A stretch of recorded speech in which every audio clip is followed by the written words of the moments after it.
betrayal has a way of showing faces for what they are, pulling back the masks to reveal the hollow darkness beneath. The ones who stood beside you with feigned loyalty, who once hid behind forced smiles and empty words, thought they could cut you down without consequence. But betrayal is a weapon that cuts both ways. Now, as they fall away, grasping for the stability they gave up, they realize too late that there's no coming back. They traded something priceless for a fleeting sense of victory. And now, that hollow victory is all they have left. The first cut was a shock, wasn't it? A bitter twist in the back, unexpected but familiar, a lesson you'd seen play out before. Betrayal has a unique sting, a reminder that trust, once broken, cannot be mended. You felt the pain, let it seep in, let it burn, but instead of breaking, you absorbed it. That pain became fuel, and the wound only made you sharper, stronger, more resilient. While they laughed, while they reveled in their so-called victory, you were transforming, turning the betrayal into something powerful, something they could never understand. The betrayal was meant to cripple you, to leave you in pieces. But pieces can be rearranged, rebuilt, reimagined. While they thought they'd shattered you, you were quietly collecting every fragment, every shard, crafting something new, something unbreakable. The cracks they caused became lines of strength, scars that told a story of resilience. And now, as they sink further into the emptiness they created, you stand tall, remade, untouchable. Their betrayal was supposed to end you, but all it did was show you exactly who you could become. In their minds, betrayal was a game, a calculated move, a strategy meant to give them the upper hand. But games are only fun when there's a chance of winning. This time, they've miscalculated. While they celebrated, certain they'd brought you down, they didn't notice the ground slipping away beneath their own feet. Betrayal has a way of haunting those who wield it, a shadow that follows them, taunts them, reminding them of the price they've yet to pay. And now, with each passing moment, that price grows heavier, dragging them further down. Every bridge they burned, every bond they severed, was a step toward their own undoing. They thought breaking ties would make them freer, stronger, untethered. But what they lost was more than a connection. It was stability, purpose, direction. Now, as they drift into the darkness they created, they're beginning to feel the weight of that isolation, the cold emptiness that comes from severing every link. Betrayal has left them alone in their own sinking ship, with no one to pull them back from the edge. There's a poetic justice to it, a symmetry in watching them sink by the very blade they wielded. They wielded betrayal like a weapon, yet failed to see how quickly it would turn on them. Now, they're surrounded by the silence of their own actions. No one left to sympathize. No one left to care. The isolation, the loneliness. It's the price of turning on those who stood by them. And now they're learning, in the cruelest way possible, that betrayal has left them stranded in a place even darker than the one they left you in. As they struggle, as they sink, there's a beauty in the knowledge that you have risen above it all. You've left behind the pain, the betrayal, the emptiness they hoped would consume you. While they sink into the consequences of their own choices, you rise untouched, stronger, more focused than ever. The betrayal they intended for harm has only become a stepping stone, a foundation upon which you've built something untouchable, something they can never reach.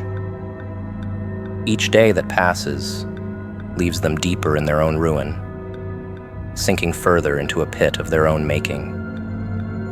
They look for lifelines, but the hands they turned against, the trust they shattered, has left them with nothing to cling to.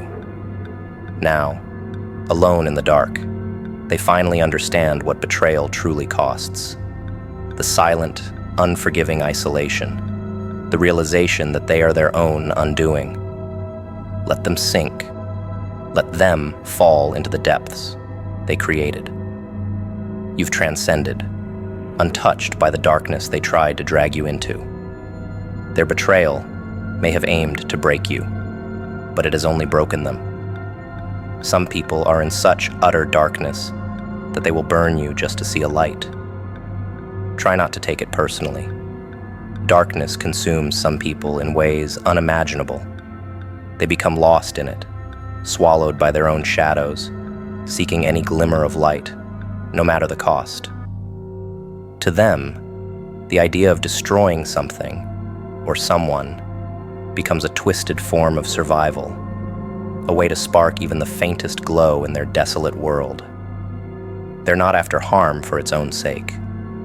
They're after something to break the monotony, the void, the silence that surrounds them. So when they set fire to those around them, when they aim to burn everything you've built, understand that it's less about you and more about them searching for something they can never reach. Such people don't just want light. They crave control over its source. If they can't generate it within themselves, then they'll try to pull it from others, to siphon it, to manipulate it. You were just there, a convenient flame in their otherwise dim world, a source of something they could never nurture on their own. Their darkness makes them greedy, desperate, clawing at anything that holds even a spark. They're drawn to those who radiate strength, to those who hold fire within, and in their attempt to claim it, they think nothing of what it costs you. To them, you are merely a tool, a means to an end. When their attempts at control fail, when they find that the light within you can't be taken, their response turns destructive. They'll tear down what they cannot possess, scorch what they cannot own. The idea of your strength, your resilience, becomes a source of resentment. And in that bitterness, they'll strike, thinking that by burning what shines, they'll somehow fill their own emptiness. It's tragic in a way, the desperation they hide behind their malice, the depth of their own loss, masked by the damage they try to cause. In their darkness, they have no concept of self-preservation when it comes to others. All that matters is their own survival, even if it means destroying everything around them. They've spent so long in shadows that they've forgotten any other way of living, any other path. Those who've lived in light can't fully understand it, the way darkness twists thoughts, the way it warps the heart. It's a hunger, an insatiable need for anything that brings even the faintest flicker. To those drowning in shadows, destruction seems like a creation. They cannot comprehend the cost, because to them, life itself has already lost its worth. You became a target because you had what they lacked: the fire within you, the strength that kept you moving forward, the light you held. It's everything they want, but have never been able to achieve. So they tried to burn you down, hoping to bask in your glow, to claim some of it for themselves. They thought that by extinguishing you, by leaving you as shattered as they are, they'd somehow elevate themselves. But light can't be stolen. It's something that grows within, something they lack the courage to kindle. Your fire wasn't theirs to take. People like this don't break from one act. one betrayal. They've been slipping into darkness all along. Every decision, every slight, every jealous thought another step into the void. When they betrayed you, it was only a reflection of their own descent. They'd already lost themselves, already sunk into the shadows, already abandoned any chance of finding their own way. Betraying you was simply the latest symptom of their own unraveling, their way of lashing out in a world that left them hollow. To betray someone is easy for those who have lost their own sense of purpose. When they betrayed you, it wasn't a calculated move. It was an instinct, a desperate attempt to claim something that felt real, something with meaning. They've been so consumed by their emptiness that they no longer recognize the damage they cause, the people they harm, the bridges they burn. And now, they're left in the wake of their own actions, realizing that the fire they set has done nothing to lift their darkness, only deepened it. Now they sit, sinking alone in the depths they've created, abandoned by those who saw through the illusion, the performance, the facade. The betrayal they aimed at you has returned to them, leaving them trapped in their own loneliness, a prison of their own making. There is no light left for them, no spark they can call their own. The darkness is closed in completely, and now they must face the void without distraction, without company. They tried to use you to escape their fate, but all they've done is secure it. Try not to take it personally. Their betrayal, their attempts to burn you, were never about you at all. You were simply a mirror, reflecting back the emptiness they refused to face, a source of light that reminded them of all they lacked.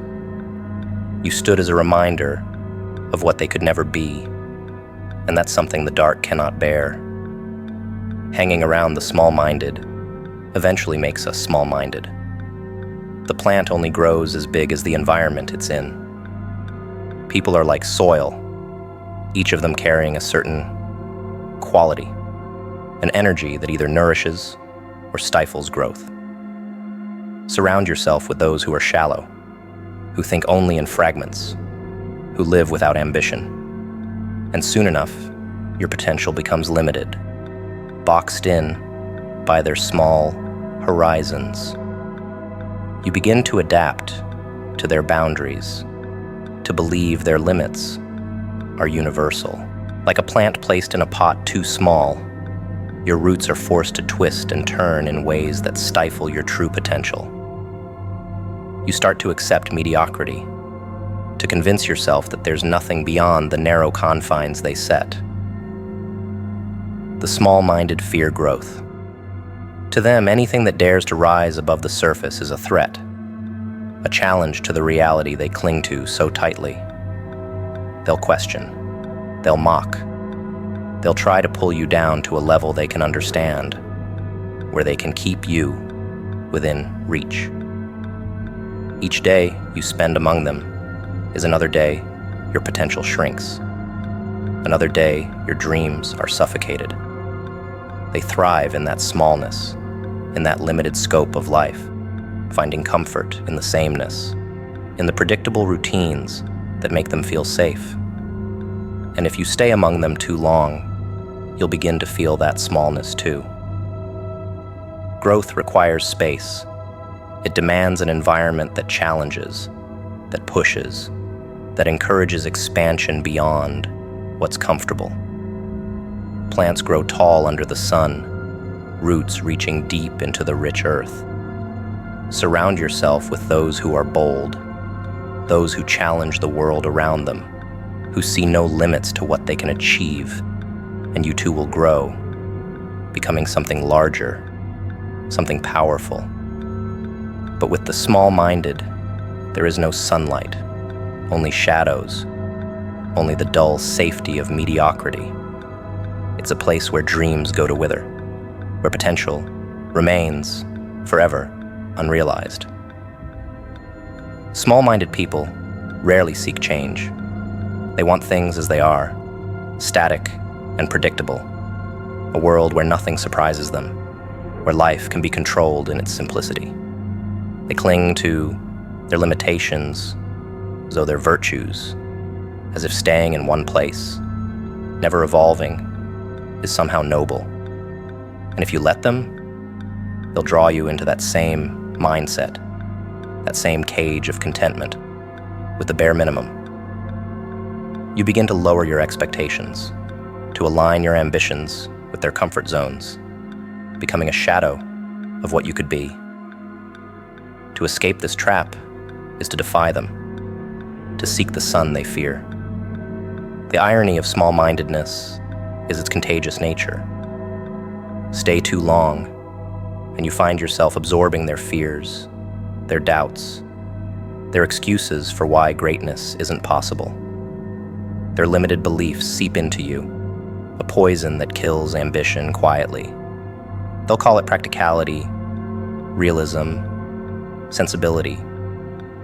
But these are just words to justify stagnation, to hide from the call to push further.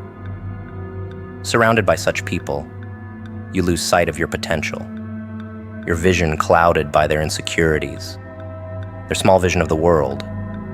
They shape you, mold you, until you forget there was ever a world beyond the boundaries they've set. Small minds resent those who strive for more. If you dare to dream, to speak of things beyond their understanding, they'll belittle you, call you naive, out of touch, idealistic. It's not out of malice, but out of fear, a fear that someone else's growth will remind them of their own stagnation. They want you to be like them because it justifies their choices, validates their lives. In their world, growth is a threat, an unwelcome reminder that life is meant to be lived with purpose, with drive. By staying small, they avoid the discomfort of change, of risk, of uncertainty. Some people see others as resources, as banks from which they can withdraw endlessly, taking what they need without giving anything in return. Every interaction, every favor, every moment they take is another withdrawal, and in their minds, there's no limit, no end. They pull from you without hesitation, as if your energy, your kindness, your patience are limitless. They withdraw piece by piece, expecting you to continue giving, assuming you'll never stop. But every bank reaches its limit. Every account has a balance. And one day, the withdrawals reach a point of no return. In relationships, balance is everything. There should be a give and take, a natural flow of support, respect, and energy. But for some, giving is foreign. They're wired only to take, to drain, to consume whatever they can. These are people who thrive on others' generosity without a single thought of reciprocity. They assume their needs are more pressing, their problems more valid. They lean on you heavily, all the while keeping their own reserves guarded, their own energy protected. They leave you depleted, exhausted, but somehow it's never enough. They expect more, and they offer nothing in return. The first signs of imbalance can feel minor, easy to brush off, a favor here, a compromise there. But over time, those minor withdrawals add up. You start to feel drained, your energy waning, the weight of their demands settling onto your shoulders. At first, it seems temporary, a phase, a rough patch. But as time passes, you realize there's no end in sight. They'll take as much as you'll give, emptying you out without a second thought, filling their own lives while draining yours dry. And in this realization comes the need for action, for a choice. There's power in knowing when to walk away. It's a form of strength, a declaration that you value your own well-being over someone else's endless demands. To close the account isn't cruelty, it's self-preservation. There's no need to apologize, no need to explain to those who have taken without remorse. They've made their choices, and now you make yours. By closing the account, you're not abandoning them. You're reclaiming what's rightfully yours: your energy, your peace, your balance. People who take without giving are the ones who think kindness is infinite, that compassion has no limit. But those who truly understand kindness know it's a resource, something to be cherished, valued, reciprocated.